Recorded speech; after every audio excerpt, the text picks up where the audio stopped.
So let's just jump right into it. Let's talk about, like I said, short-term economic outlook. I know you're going to talk a little bit about bond elections and bond refunding and things like those, but kind of walk us through that. What does that look like? What does that mean to municipal government? What does that mean to the citizens, the taxpayers, the lay people like ourselves, if you will, that are not involved in that on a daily basis?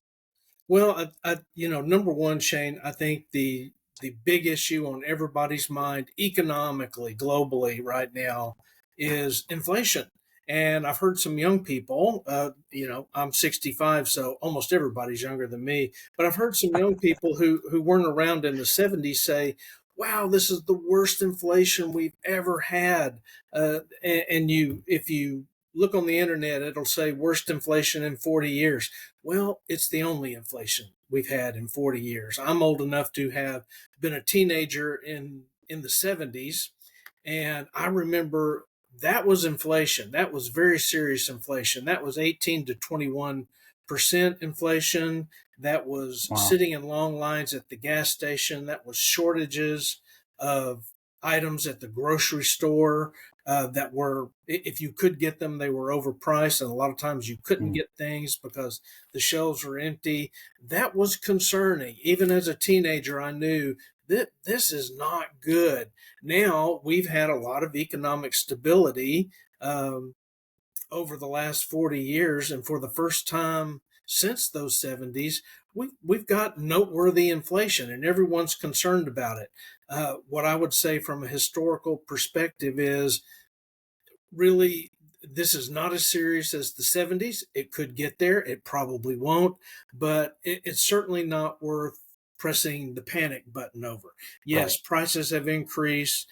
Economic indicators that drive inflation up have increased.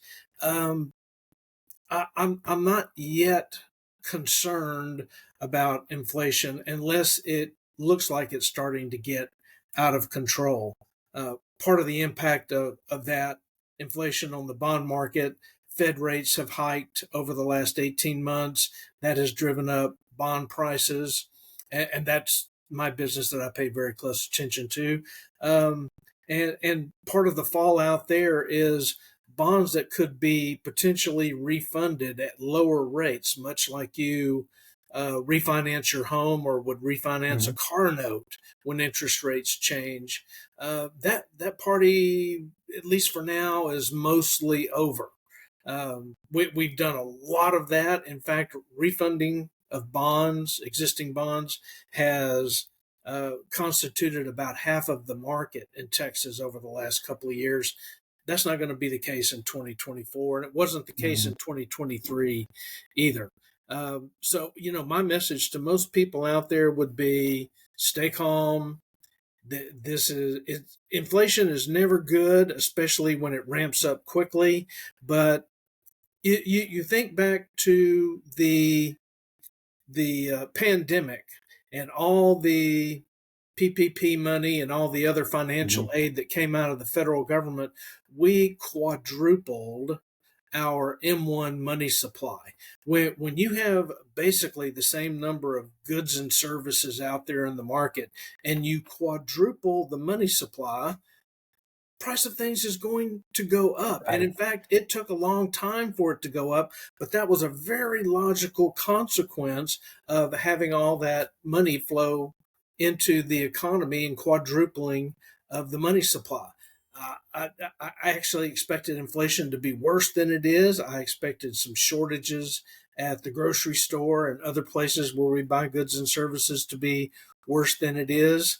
In fact, the one place where it's probably hit the hardest is in the construction market, where uh, wood, concrete, steel, Mhm. wiring, and electrical supplies are not always easy to get. You, as a governmental issuer, may have money that you want to spend on a project, and that project may be sitting empty with no workers working on it for a couple of weeks because you can't get the steel, the concrete, the wood, the electrical parts and plumbing parts that you need to continue.